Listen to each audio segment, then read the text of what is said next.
नमस्कार, रामनगर विज़न में आपका स्वागत है और मैं हूं राहुल शर्मा। अक्सर हम खबरों में देखते हैं कि कुछ ऐसी संस्थाएं होती हैं, काफ़ी सारे लोग होते हैं जो गरीब होते हैं, घर में कमाने वाला कोई नहीं होता है और वो संस्थाएं आकर उन लोगों की मदद करती हैं। चाहे हम रशोल की बात करें, जोफर की बात करें, काफ़ी सारे केसेस रामनगर में ऐसे हुए, बीमार थे, पैसों की ज़रूरत थी, मगर पैसे ना होने की वजह से उन्हें परेशानियों का सामना करना पड़ा। ऐसी ही एक संस्था हमारे रामनगर में भी है, प्रोग्रेसिव यूथ फोरम रामनगर। काफ़ी ऐसे लोग थे जो बीमार थे, असमर्थ थे अपना इलाज करवाने के लिए, मगर उस संस्था द्वारा उनके घर तक जाकर उनकी मदद की। इसी को लेकर आज हम बात करेंगे पवनदेव सिंह जी से, जिनके द्वारा इस संस्था को शुरू किया गया था, और इनके साथियों से भी बात करेंगे, उनका क्या कहना है इसे लेकर। ये पवन जी, सबसे पहले तो आपका स्वागत है। शुक्रिया राहुल जी। ऐसी क्या सोच थी कि इस ऑर्गेनाइजेशन को आपने शुरू किया? देखिए, सोच कोई ज़्यादा नहीं थी, सिर्फ एक सोच थी कि हम भी किसी के काम आ सकें। तो हमारे साथियों ने, जब हमने ये फोरम शुरू की तो हम कुल कोई 21 आदमी थे। तो हमारी यही सोच थी कि अकेला एक आदमी कुछ नहीं कर सकता है। अगर मैं चाहता भी हूँ कि मैं किसी गरीब की हेल्प करूँ, लेकिन मेरे पास इतने पैसे नहीं होंगे कि मैं उसकी हेल्प कर सकूं, और अगर मैं 1000, 2000, 3000 उसको दे भी देता हूं तो उस आदमी का कुछ नहीं बनता। तो हमने बैठ के ये डिसाइड किया कि एक ऐसा प्लेटफार्म हम बनाएं कि जिससे हम सभी, क्योंकि सोसाइटी में बड़े लोग हैं जो हेल्प करना चाहते हैं लेकिन उनको कोई एक प्लेटफार्म नहीं मिलता है। तो हमने ये सोचा कि क्यों ना हम एक ऐसा ट्रस्ट बनाएं, जो लोग भी किसी गरीब की हेल्प करना चाहें वो साथ होके अगर हेल्प करें तो उसका कुछ बनेगा। अगर कोई भी बंदा बीमार होता है और उसको उसकी बीमारी में 50,000 रुपया या 1 लाख रुपये का खर्चा आता है, तो एक आदमी वो नहीं दे सकता है। तो क्या होता है कि जो आदमी नहीं वो देना चाहता है लेकिन उसके पास 1 लाख रुपया नहीं होता है, वो बोलता है मैं कंट्रीब्यूट करूँगा, लेकिन 1000 करूँगा, 2000 रुपया कंट्रीब्यूट करूँगा, लेकिन 1 लाख वो नहीं कर सकता है।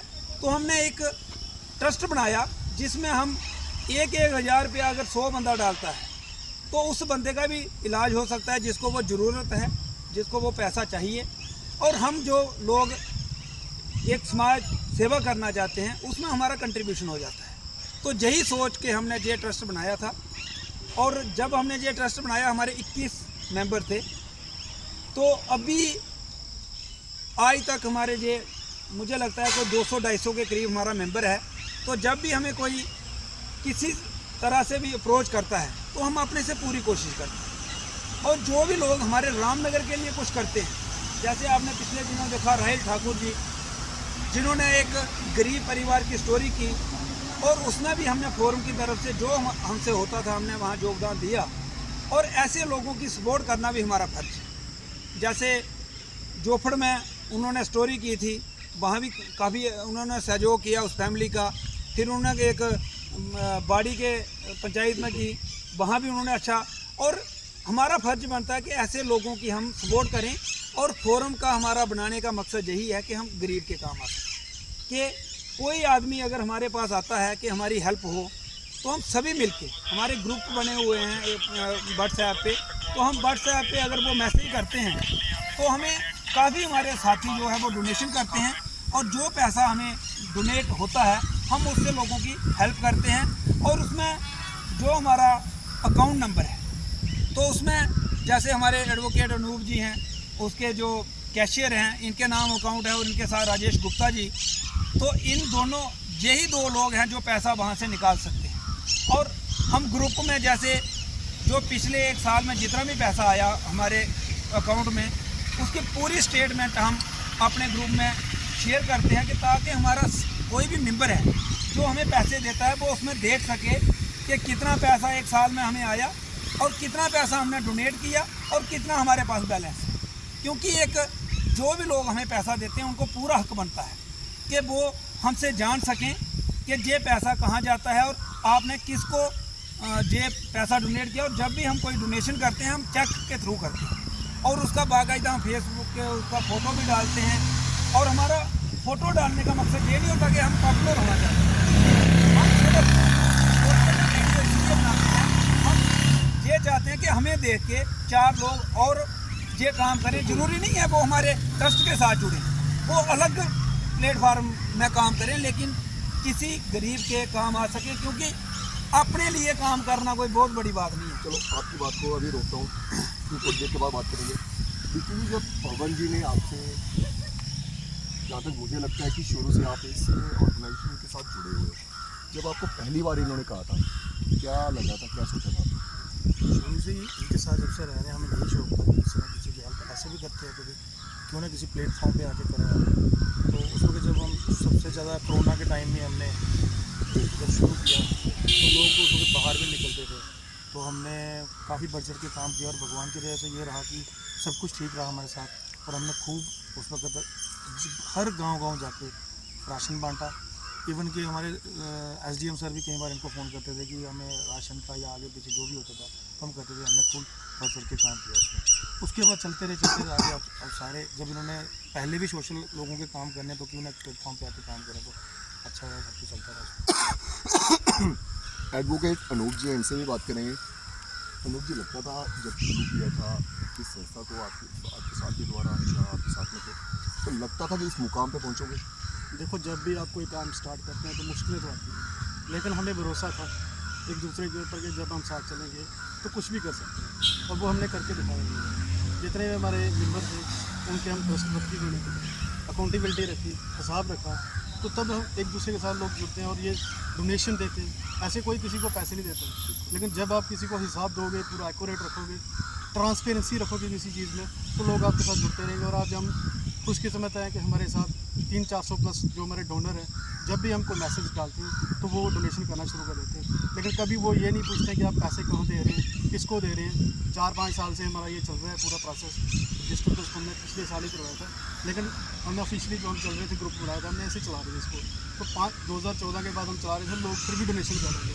19-20 में लोगों ने इतनी डोनेशन की है कि हमें खुद पता नहीं कि पैसे कहाँ आ जाए, और हमने कितनी डोनेशन की, कितना राशन दिया। और हर एक गरीब जो घर थे उनको हमने जाके अपने से यही कोशिश की है कि जितना हमसे हो सके। हम कुछ नहीं कर रहे हैं, हम तो सिर्फ एक ज़रिया हैं लोगों का, जो बेचारे वो डोनर है जो डोनेशन करते हैं और हमारे थ्रू जो काम करते हैं। बस हमारा इतना सा काम है, हम यही करते हैं। तो वापस पवन जी के पास जाते हैं। पवन जी, लगभग कितने बीमार परिवार की जो सदस्य थे जिनकी आपने सहायता की, लगभग कितने होंगे? नाम नहीं पूछना चाहूँगा।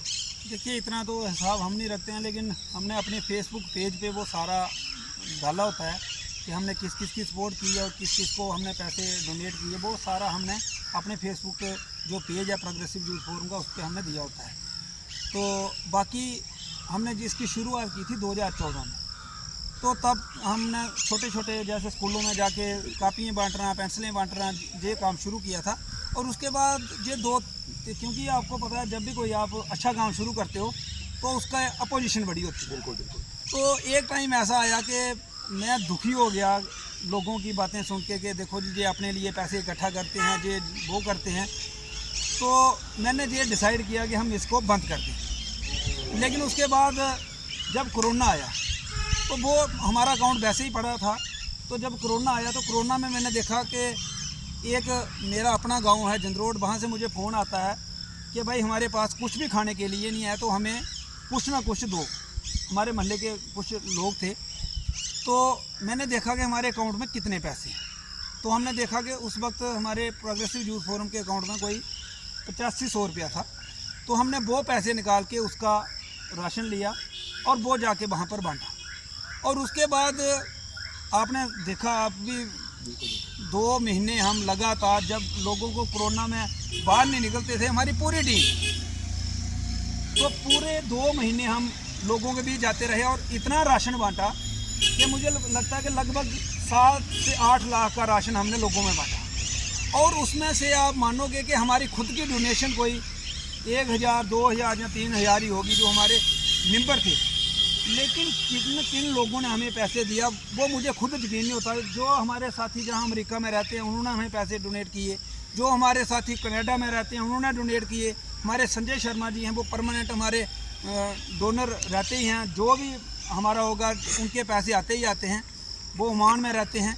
और ऐसे ही हमारे बड़े साथी थे जो अमेरिका में रहते हैं, कनाडा में रहते हैं और जम्मू अलग अलग जगह से। और मुझे लगता है कम से कम हमें 7 से 8 लाख रुपया डोनेशन आई। और उसका जब हमने राशन देना बंद किया तो उस वक्त भी हमारे अकाउंट में कोई 50,000 रुपया बचा हुआ।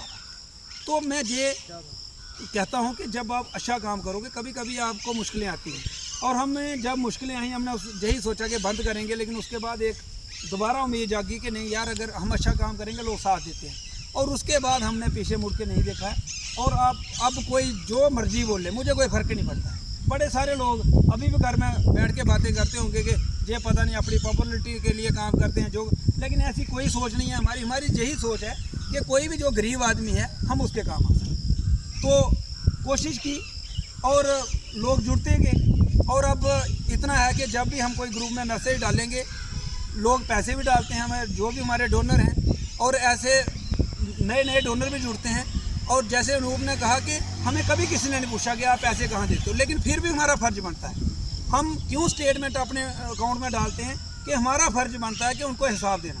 कि अगर किसी को थोड़ा भी शक हो तो वो पूरी जो हमारी स्टेटमेंट है उसको चेक कर सकता है कि हमारा पैसा कहाँ गया। क्योंकि हम कैश में ना लेते हैं ना हम देते हैं। हम चेक में, हमारे अकाउंट से पैसा आएगा हमारे अकाउंट में और हम चेक देंगे बंदे को। और ऐसे हम कैश बड़ा कम देते हैं। अगर कैश देंगे तो भी हम उसमें पूरा मेंशन करते हैं, फेसबुक पेज पे भी करते हैं और अपने व्हाट्सएप ग्रुप में पूरा मेंशन करते हैं। तो यही कहना चाहूँगा कि ऐसे प्लेटफार्म जो भी बनाता है आदमी उसके साथ जुड़ना चाहिए, आम लोगों को भी। और लोग पैसे तभी देते हैं जब उन आप पर वो ट्रस्ट करें। ऐसे कौन किसी को पैसे देता है? जिसको पता होता है यार इसको पैसे दिया, हो सकता है ये पैसा मिसयूज करेंगे कहीं पे, लेकिन ऐसा हमारे साथ अभी तक तो नहीं हुआ है खासकर। और हमने पूरा रखा भी है कि पूरा हिसाब भी देंगे एक एक बंदे को जो हमारे डोनर हैं। ऐसे पब्लिक बहुत है, बातें करने वाले तो बड़े मिलेंगे, उनसे हमें फ़र्क नहीं पड़ता है। हम अकाउंटेबल उनके प्रति हैं जो हमें डोनेट करते हैं, हम उनको हिसाब देंगे। अब तीसरा बंदा उठ के आ जाए कि भाई हिसाब दो, वो कौन होता है हमें पूछने वाला? क्योंकि उसने दिया कुछ नहीं होता है। तो वो फिर भी हम अगर वो भी चाहे हम उसको भी दे सकते हैं, क्योंकि हमें तो कोई परेशानी है नहीं। लेकिन मैं आपके माध्यम से ये कहूँगा कि जो भी लोग समाज सेवा करना चाहते हैं वो इस ट्रस्ट के साथ जुड़ें। और अगर हमारे साथ नहीं जुड़ना चाहते हैं तो कोई एक नया प्लेटफार्म तैयार करो कि हम रामनगर के लोगों के लिए कुछ कर सकें। क्योंकि बड़ा मुश्किल होता है, मैं देखता हूँ कि कई बार इतने गरीब लोग आते हैं, उनको दवाई लेने के लिए पैसे नहीं होते। और कई बार ऐसे घरों में जाते हैं। अभी भी मुझे कल या परसों एक दिन फ़ोन आया था कि एक मार्ता में फैमिली है, बड़ी गरीब है, तो हम किसी दिन उनके घर भी जाएंगे। ऐसे तो गरीब पूरी दुनिया है, लेकिन कुछ ऐसे लोग हैं जो गरीब हैं लेकिन उन्हें गवर्नमेंट की तरफ से भी कुछ नहीं मिला है। जैसे आप सोल वाला मसला आपने देखा कि उनका BPL राशन कार्ड नहीं था, उनका मकान PMAY में नहीं बना था, कुछ नहीं था। लेकिन जब स्टोरी हुई उनका मकान भी PMAY में आ गया, उनका BPL भी बन गया, उनका सारा सिस्टम ओके हो गया। क्योंकि एक एडमिनिस्ट्रेशन को जगाने का काम भी हम करते हैं। और इसके साथ साथ हम एक नया काम हमने शुरू किया, ब्लड डोनेशन कैंप। क्योंकि ब्लड जो है मुझे लगता है सबसे बड़ा दान है। और उसके लिए हम एक हमारे बलविंदर जी हैं जो पूरा ये सिस्टम देखते हैं, फोरम का भी देखते हैं, अपना भी उनका एक सेवियर द ब्लड डोनेशन एक अपनी ऑर्गेनाइजेशन है, तो उनके थ्रू हम कैंप भी लगवाते हैं। तो उसमें रामनगर के लोगों को एक सहूलियत मिलती है कि कोई ब्लड देना चाहता है आदमी, लेकिन वो जम्मू नहीं जा सकता। अभी आपने देखा हमारा तीसरा ब्लड डोनेशन कैंप हुआ, तो उसमें भी हमारे कोई लगभग 63 के 64 यूनिट जो है वो ब्लड लोगों ने दिया। लोग देना चाहते हैं, लोग करना चाहते हैं, लेकिन उनके लिए एक प्लेटफार्म चाहिए, तो उसके लिए भी हम काम करते हैं। दूसरा, हम जो यूथ है हमारा वो नशे की तरफ ज़्यादा जा रहा है, तो उसके लिए टाइम टू टाइम हम टूर्नामेंट्स वगैरह करवाते हैं। मेरी ये है कि जितना बच्चा ग्राउंड में आएगा वो उतना नशे से दूर रहे, क्योंकि जो उसका फ्री का टाइम होता है अगर वो यूटिलाइज करेगा खेलने में, तो उस बच्चे की जो नशे की तरफ वो जाएगा, जहाँ दूसरी तरफ जाएगा, जहाँ मोबाइल में बैठा रहेगा, वो चीज़ जब ग्राउंड में पहुँच जाएगा उससे फ़ोन भी दूर हो जाएगा, उसको नशे की तरफ भी नहीं जाएगा वो। तो उसके लिए भी हम काम कर रहे हैं। तो अगर आने वाले टाइम में हम जे अवेयरनेस कैंप भी, मैं सोच रहा हूँ कि अभी हम जो स्कूल हैं, जैसे हमारे हाई सेकेंडरी स्कूल हैं या कॉलेज हैं, वहाँ एक अवेयरनेस कैंप भी, एक तो नशे के खिलाफ और दूसरा ब्लड डोनेशन, क्योंकि सबसे बड़ी जो ब्लड की कमी आज लोगों को है, बड़े सा हमारे लोग ऐसे हैं जो बिना ब्लड ना मिलने की वजह से उनकी डेथ हो जाती है। तो ब्लड हम दे सकते हैं, जहाँ तो है कि ब्लड हम नहीं दे सकते, लेकिन लोगों में अवेयरनेस की कमी है। कोई कहता है जी मैं ब्लड दूंगा मैं बीमार ठीक हो जाऊँगा, कोई कहता है जी कुछ हो जाएगा, मुझे कोई बीमारी लग जाएगी। वो लोगों को समझाने की ज़रूरत है कि भाई आपको कुछ नहीं होने वाला, आप ना भीग होगे ना आपको कोई बीमारी लगेगी, उल्टा कुछ बीमारियाँ ठीक होंगी। वो अवेयर करने की ज़रूरत है। और हम प्लान कर रहे हैं कि हम अपने जो हाई सेकेंडरी स्कूल हैं या कॉलेज हैं वहाँ जाके लोगों को अवेयर करें और गांव में जाके ये थोड़े थोड़े कैंप लगाएं, उनको बोलें कि भाई अवेयरनेस कैंप दें और आपको डोनेट करने के लिए उधमपुर या जम्मू नहीं जाना है। हम हर 3 महीने या 4 महीने के बाद टाउन हॉल में कैंप लगाएंगे, वो जहाँ पर डोनेट करेंगे और ज़रूरतमंद लोगों को, गरीब लोगों को वो ब्लड जो है वो मिल सके। फोरम की बात करें तो फोरम द्वारा जब किसी की ज़रूरतमंद व्यक्ति उसे कैसा लगता है? देखिए वो तो बड़ा सेटिस्फाई बंदा होता है कि जब भी आप कोई अच्छा काम करो, जरूरी नहीं है कि फोरम का, कोई भी अब अच्छा काम करते हो तो दिल में सेटिस्फेक्शन होती है कि हम किसी के काम आ सकें। वो कोई भी काम होगा, चाहे वो आप किसी गरीब की हेल्प करते हैं, चाहे ऐसे आप किसी के काम आते हो, तो वो सेल्फ जो एक सेटिस्फेक्शन मिलती है वो उसी में मिलती है। ऐसे आपके पास कितना पैसा है, आप कितने बड़े आदमी हो, उससे कोई फर्क मुझे लगता नहीं पड़ता है, लेकिन जब आप किसी ज़रूरतमंद के काम आते हो आपको बड़ी सेटिस्फेक्शन मिलती है। और जब भी हम ये काम करके आते हैं तो बड़े हमारे साथी जो हैं वो दुआएं भी देते हैं, जिनका कोई काम होता है वो भी दुआएं देते हैं, तो नेचुरली बात को सेटिस्फाई तो हम होंगे इसमें और सेटिस्फेक्शन भी मिलती है। धन्यवाद पवन जी। जैसे कि पवन जी से बात कर रहे थे, प्रोग्रेसिव यूथ फोरम, बराबर फिगर तो मेरे पास नहीं है, हो सकता है 10, 50, 100, 1000 कितने व्यक्तियों की इनकी फोरम द्वारा सहायता की है। अगर ऐसी ही और संस्थाएं हो, सबकी अपनी पहचान होती है, सबका अपना नाम होता है, अगर ऐसी और भी संस्थाएं हो तो कितने ज़रूरतमंद लोगों को उसका फ़ायदा मिल सकता है। फिलहाल के लिए मुझे दीजिए इजाज़त, नमस्कार।